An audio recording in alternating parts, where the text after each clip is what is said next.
오늘 우리에게 주신 하나님의 말씀은 신약 성경 빌립보서 2장 13절의 말씀입니다. 빌립보서 2장 13절 말씀 봉독하겠습니다. 너희 안에서 행하시는 이는 하나님이시니 자기의 기쁘신 뜻을 위하여 너희에게 소원을 두고 행하게 하시나니. 이사야의 예언이 이사야서 14장에 기록이 되어 있습니다. 당시 이스라엘이 강대국 아수르로부터 심한 고통을 겪고 있었어요. 하나님이 이사야에게 말씀하십니다. 내가 이제 아수르를 심판하리라. 너희 이스라엘을 그 오랜 고통 속에서 건져주리라. 그리고 이어서 이렇게 말씀하십니다. 이것이 온 세계를 향한 나의 경영이다. 세계의 경영이 하나님의 손에 달려있다는 것입니다. 그렇다면 나의 삶은 어떠한가? 내 삶도 하나님이 경영하시는가?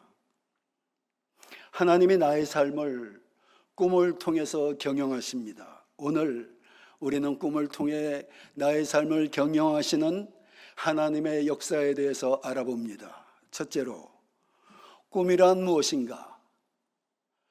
여러분, 꿈은 하나님이 여러분을 이끌어 가시는 장치이자 섭리입니다. 하나님이 요셉에게 꿈을 주셨어요. 요셉의 첫 번째 꿈은 형제들 11집단이 요셉의 집단에게 절하는 꿈이었습니다.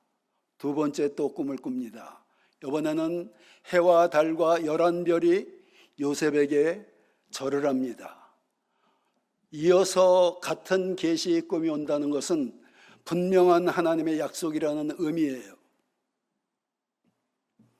그래서 요셉이 꿈을 꿨습니다.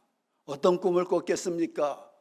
그때 당시 한 50여 명 있는 부족, 내가 형들보다 가장 높은 자리에 서는 모양이다. 내가 족장이 되는 모양이다. 나는 11째 아들인데 내가 족장이 되는 모양이다. 요셉이 생각할 수 있는 꿈이었습니다. 그러나 하나님은 요셉을 애굽의 총리로 세우고자 하는 계획을 세웠어요. 그러니 먼저 애굽으로 요셉을 보내야 됩니다. 배다른 형제들과의 갈등, 그 암투 속에서 형들에게 미움을 받아서 애굽의 노예로 팔려갑니다. 하나님이 요셉의 삶을 경영하신 거죠. 요셉의 의지에 의한 것이 아니었습니다. 국방부 장관 보디발의 가정에 팔려갔습니다. 그의 영특함과 영감 있는 지혜로 인정을 받아서 20대 초반에 그 집사장이 됐어요. 보디발의 가정에는 최소한 수십 명의 종들이 있었습니다. 그들을 다스려야 했어요. 나이 많은 종들, 먼저 있었던 종들, 그들이 요셉을 격렬히 여기고 말을 잘 듣지 않았을 것입니다. 그들을 다스리면서 사람을 다스리는 법을 훈련했어요. 살만하게 됐는데 누명을 쓰고 정치범 수용소로 들어갔어요. 정치범 수용소에서 그의 탁월한 지혜로 사람들과 대화를 나누면서 왕실의 문화, 왕실의 흐름을 습득했어요. 하나님이 하루아침에 애굽의 총리로 세우실 때 요셉이 그 왕궁의 문화를 미리 습득하게 하신 것입니다. 하나님의 계획에 따라 주어진 환경들, 하나님이 경영하신 요셉의 삶, 요셉의 계획이 아니었습니다.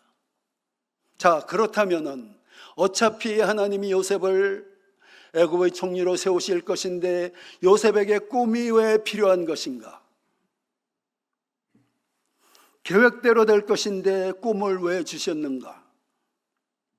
꿈은 고난을 견디게 하는 믿음이 됩니다. 족장의 아들로서 특별히 나이 많은 나이에 그 야곱이 낳은 아들로서 특별한 사랑을 받았던 요셉, 갑자기 하루아침에 노예로 팔려갔을 때 그 마음이 어떠했겠습니까? 또 노예 생활을 하다 인정받아 살만하다고 했는데 누명을 쓰고 지하 감옥, 햇빛도 들어오지 않고 들어가면 명대로 살 수가 없고 죽어나갈 수밖에 없는 그 지하 감옥에 갇혔을 때 요셉의 마음이 어떠했겠습니까? 그때 그를 지탱하게 한 것이 하나님이 주신 꿈이었어요. 그래, 내 환경이 어떤 절망 속에 있건, 내 환경이 어디하건 하나님이 반복해서 말씀하신 꿈은 반드시 이루어질 것이다. 그 꿈이 요셉을 지탱하는 믿음이 되었어요. 환경을 보면 절망적입니다. 도저히 헤쳐나갈 길이 없습니다. 여러분들이 겪는 환경처럼, 여러분들이 겪는 어려움처럼, 그보다 더한 어려움. 그러나 하나님의 약속이 반드시 이루어지듯이 여러분 삶에도 하나님의 주신 꿈이, 하나님의 약속이 때가 되면 반드시 이루어지게 되는 것입니다. 우리에게도 꿈이 있습니다. 성악가의 꿈, 아티스트의 꿈, 사업가의 꿈, 그 외 여러 가지 꿈이 있습니다. 그런데 우리는 이런 의문이 듭니다. 내게 주신 꿈도 하나님이 주신 것일까? 이건 내 욕심이 아닌가? 내 생각에서 나온 내 계획이 아닌가? 만일 하나님이 주신 꿈이라면 요셉의 절망 속에서 하루아침에 요셉을 일으켰던 것처럼 내게도 내 지금 어떤 어려운 환경 속에서도 하나님이 마침내 내 꿈을 이루실 것인데 내 꿈은 과연 하나님이 주신 것인가? 오늘 본문이 이렇게 말씀하십니다. 빌립보서 2장 13절, 너희 안에서 행하시는 이는 하나님이시니, 너희 안에서 행하시는 이는 하나님이시니 자기 기쁘신 뜻을 위하여 너희에게 소원을 두고 행하게 하시나니. 하나님이 당신의 뜻을 세상에 이루시기 위해서 여러분들 마음에 소원을 주셨다는 거예요. 그 소원이 이루어지도록 도와주신다는 거예요. 소원이 무엇입니까? 헬라 원어에 보니까 바라는 것, 원하는 것, 뜻을 세우는 것. 여러분들 삶의 가장 큰 바라는 것이 무엇입니까? 여러분들의 꿈이 아닙니까? 눈앞에 어떤 현실들 해결되는 거 원하시죠? 그러나 궁극적으로 여러분들이 가장 원하는 것, 여러분들 평생에 가야 될 삶의 꿈, 그 꿈을 하나님이 여러분 마음속에 심어주셨다는 거예요. 우리 자신의 마음에서 나온 것, 내 자신의 선택이 아니고 하나님이 여러분 삶을 계획하신 대로 경영하셔서 이태리로 유학 오게 하셨고, 이태리에 살게 하셨고, 이태리인으로 태어나게 하신 것, 내 계획이 아니라는 거예요. 하나님의 여러분의 삶을 향한 경영이라는 것입니다. 빌립보서 1장 6절에 너희 안에서 착한 일을 시작하시니가, 너희 안에서 꿈을 시작하시니가 이 그리스도 예수의 날까지 이루실 줄을 우리는 확신하노라. 이런 확신이 여러분 마음속에 넘치시기를 예수님의 이름으로 축원합니다. 그러므로 우리의 꿈은 반드시 이루어지게 되어 있습니다. 우리의 꿈이 하나님의 뜻이기 때문입니다. 우리의 꿈이 하나님이 심어주신 것이기 때문입니다. 우리는 보장된 길을 가는 것입니다. 어떤 환경이, 어떤 사탄의 방해가 하나님의 뜻을 막을 수가 있겠어요? 우리 부족함이나 우리 연약함, 우리 능력의 한계조차도 하나님이 여러분 마음속에 심어주신 꿈을 결코 제한할 수가 없는 것입니다. 우리의 꿈은 우리가 감당할 수 있다는 의미예요. 하나님이 맞춤형으로 여러분들에게 가장 좋은 꿈을 심어주신 거예요. 그래서 그 꿈은 이루어질 수밖에 없는 것입니다. 그렇게 꿈이 중요합니다. 여러분 중에서 제가 기도하면서 간절히 원했던 것, 꿈이 없는 사람은, 혹은 꿈이 희미한 사람들은 꿈을 위해 기도해야 합니다. 내게 주신 꿈이 무엇인지 확신이 올 때까지 기도하셔요. 한 달, 6개월, 1년, 3년 기도하셔요. 인생은 항해입니다. 항해하는데 내가 가야 될 목적지를 알지 못하고 바다에서 이리저리 방황한다면 인생의 그 제한된 삶이 끝나버리고 말아요. 가야 될 길을 아셔야 돼요. 우리 중에는 젊은 시절 가졌던 꿈이 지나간 사람들이 있습니다. 꿈에는 수명이 있기 때문입니다. 꿈은 이 세상을 살 동안만 필요해요. 그래도 중요하지만 꿈에는 수명이 있어요. 그래서 우리 중 누구는 첫 번째 꿈의 과정이 지나가 버린 분들이 있습니다. 두 번째 꿈을 가지셔요. 다시 꿈꾸셔요. 다시 두 번째 인생의 꿈을 가지시기 바랍니다. 꿈이 인생에서 중요한 이유는 여러분, 우리는 꿈을 통해 성화되기 때문입니다. 꿈을 이루기 위해 절제하고 세상을 멀리하고 주님 앞에 바로 서야 돼요. 그래야 꿈이 이루어지니까. 내 능력에 한계가 있으니까, 내가 부족하니까 주님을 의지하고 기도하고 말씀에 서기를 힘쓰고, 그래야 꿈이 이루어지기 때문에 꿈은 하나님이 우리를 다루셔서 성화시키는 세상에 허락하신 장치인 것입니다. 그러므로 우리는 누구나 꿈을 가져야 됩니다. 둘째로, 꿈을 이루는 방법. 우리의 꿈은 이루기까지 오랜 시간이 걸립니다. 그 과정 중에 많은 어려움을 겪습니다. 요셉의 꿈이 이루어질 때 많은 고난과 어려움이 있었듯이 여러분들의 크고 작은 꿈 이루어지는데 대가를 치러야 돼요. 1층짜리 집은 땅바닥에서 그냥 올립니다. 10층짜리 집은 10m 정도 바닥을 파내려 갑니다. 100층짜리 집은 수년간 땅만 파내려 갑니다. 건축을 모르는 사람들, 저 사람 뭐 하고 있어? 고난의 시간, 기초의 시간, 훈련되는 시간이 필요해요. 그리고 그 과정 중에서 여러분들이 흔들릴 수가 있어요. 그럴 때 우리의 믿음이 흔들리지 않는 비결을 하나님이 성경에 기록해 놓으셨어요. 하나님이 아브라함에게 활용하신 방법입니다. 아브라함이 하나님의 약속을 받고 꿈이 생겼어요. 내가 나를 따라오면은 내가 너로 큰 민족을 이루게 하고 내게 물질의 복을 줄 것이며 내 이름을 창대케 할 것이다. 인간이 이 땅을 살아가면서 필요한 모든 것들 하나님이 약속하셨어요. 약속을 따라서 그 약속의 길을 가기 시작했어요. 아브라함이 약속을 받을 때 75세였습니다. 자식이 없었어요. 그런데 자식을 낳고 그 자식이 자식을 낳아서 그 후손들이 큰 민족을 이룬다 하니 얼마나 소망이 됐겠어요. 그런데 10여 년 가까이 됐는데도 자식이 생기지 않아요. 꿈을 이루기 위한 오랜 기다림 속에서 우리 믿음이 흔들려요. 어느 날 기도하며 하나님, 이제 나는 자식이 없으니까 하나님이 내게 주신 이 축복, 이 재산들 내 종 엘리에셀이 상속받게 될 것 같습니다. 하나님이 아브라함에게 장막 밖으로 나오라고 하십니다. 그리고 밤하늘의 수많은 별들을 바라보라고 하십니다. 창세기 15장 5절, 그를 이끌고 밖으로 나가 이르시되 하늘을 우러러 무엇별을 셀 수 있나 보라.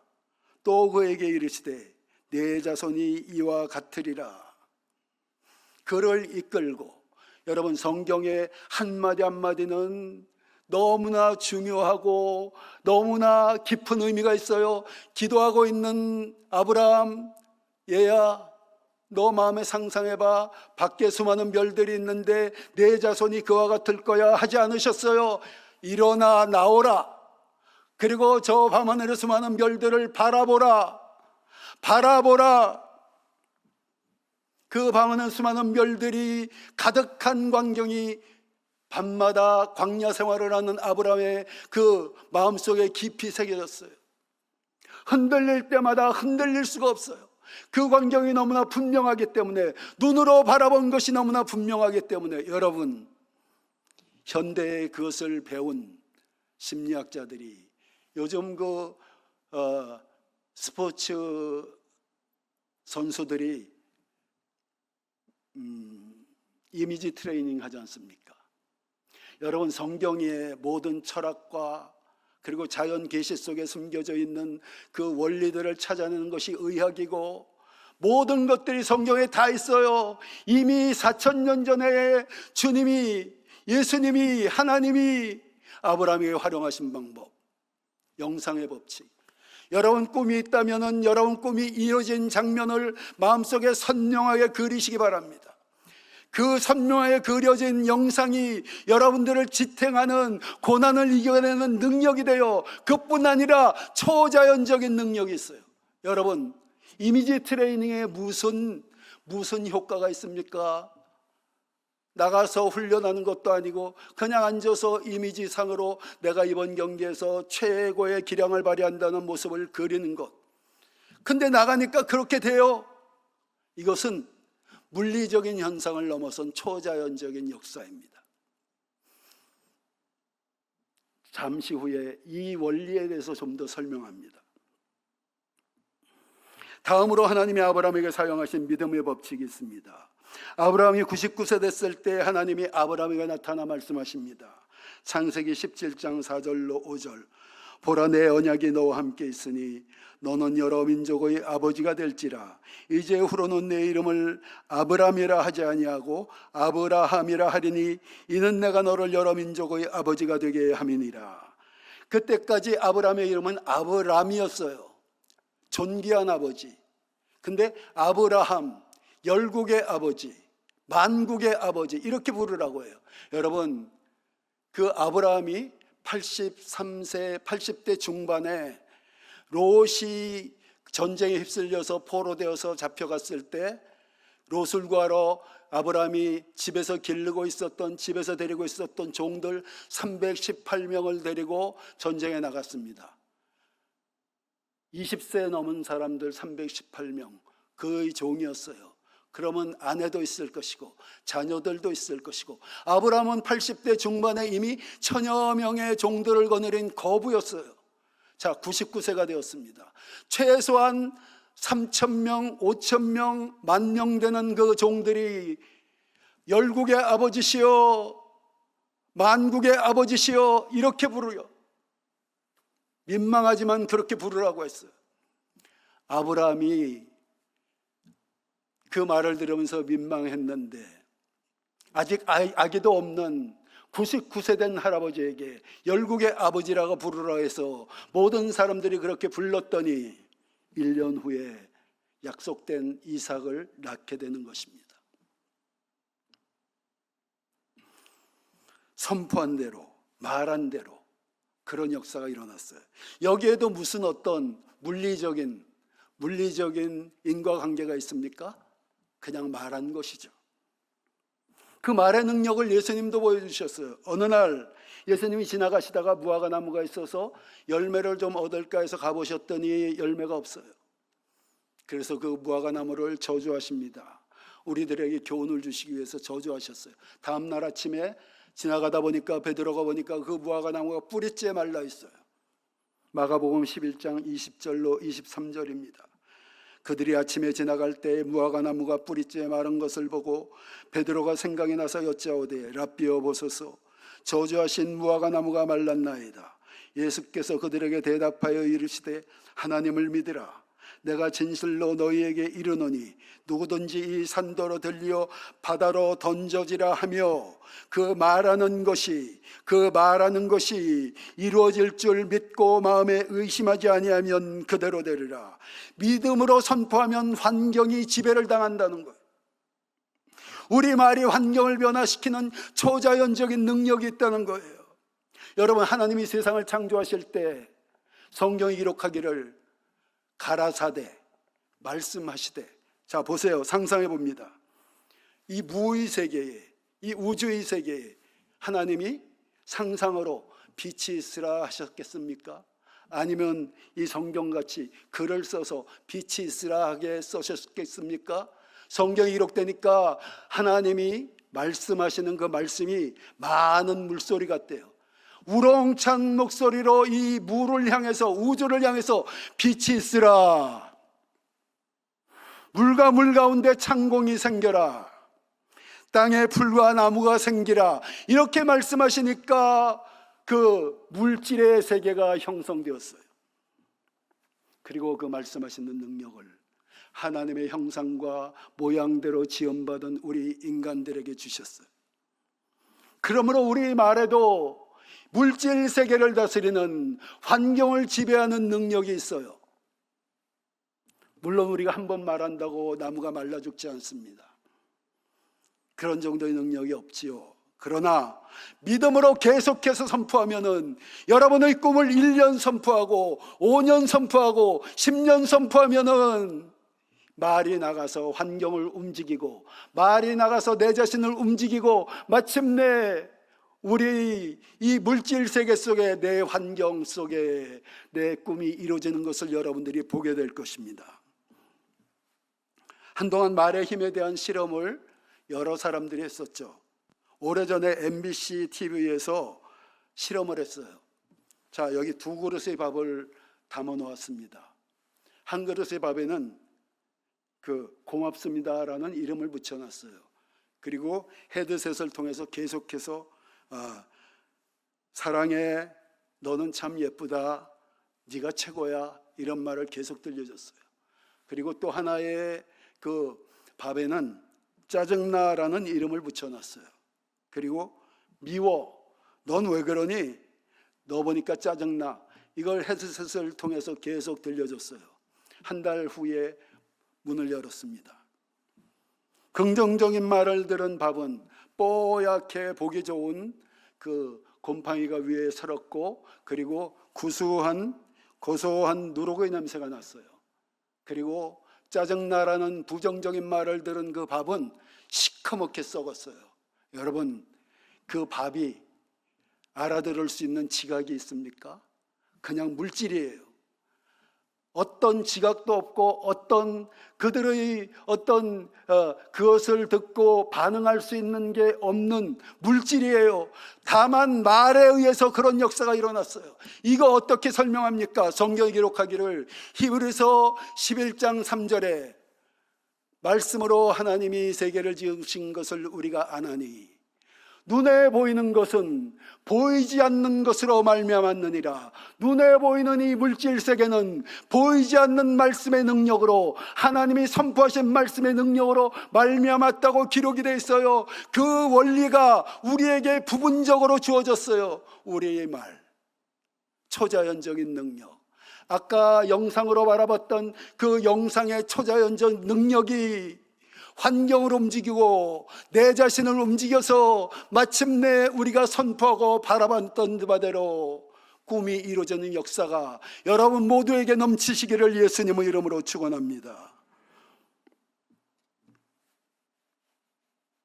마지막으로 우리 꿈에는 가장 중요한 의미가 있습니다. 여러분, 꿈은 여러분 자신들만을 위한 것이 아니에요. 요셉의 꿈이 이루어졌습니다. 그래서 그 당시에 7년 환란을 통해서 그 극심한 환란 때문에 다 굶어 죽을 수밖에 없었던 요셉의 형제들의 가족 70여 명이 요셉 때문에 살아나서 고센 땅에 가서 그 생명을 유지할 수가 있었어요. 자, 그 70여 명이 12지파를 이뤄서 이스라엘 민족이 형성되었습니다. 그리고 이스라엘 민족을 통해서 예수 그리스도가 이 땅에 오시게 됐어요. 요셉은 그저 족장이 될 꿈을 꿨는데 하나님은 그 꿈을 통해서 인류 역사를 경영하셨어요. 우리가 오늘 너무나 사랑하는 예수님을 세상에 보내주셨어요. 여러분들의 꿈이 그런 것입니다. 여러분 개인을 영화롭게 하는 것뿐만이 아니라 여러분들 가족, 여러분들의 공동체, 여러분들이 속한 어떤 사람들과의 만남 속에서 여러분들이 끼치는 영향들, 빛과 소금의 영향들, 그 영감들, 그것이 사람들을 변화시키고 수세기가 흘렀을 때 예수님이 오지 않는다면, 아직 오지 않으셨다면 어떤 열매가 맺어질지 우리는 상상할 수가 없는 거예요. 우리 상상보다 더 놀라운 열매가 맺어지고 있을 거예요. 그러므로 그 꿈이 우리 개인적인 영달, 개인적인 어떤 그 성취가 중요한 것이 아닌 것입니다. 그걸 통해서 여러분들이 세계 경영의 하나님의 동역자가 되는 거예요. 여러분 분야, 성악가, 아티스트, 사업가, 주부, 어떤 일들, 하나님이 이 토리노에, 죄송합니다, 이 밀라노에, 이 이태리에 어떤 한 분야에서 그것을 경영하고자 여러분들을 세웠어요. 그리고 여러분들의 꿈을 주셨어요. 그 꿈이 이루어진 것은 이 밀라노, 이 이태리, 유럽에 하나님이 계획하신 어떤 그 경영의 역사에 여러분들을 세우신 거예요. 그리고 여러분들 마음에 꿈을 주신 거예요.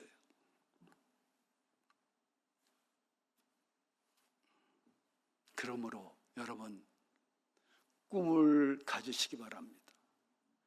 나는 너무나 갈급하게 원했던 것, 잠시 왔다 가지만 말씀을 들은 분들 중에서 꿈이 잉태되기를 간절히 소망합니다.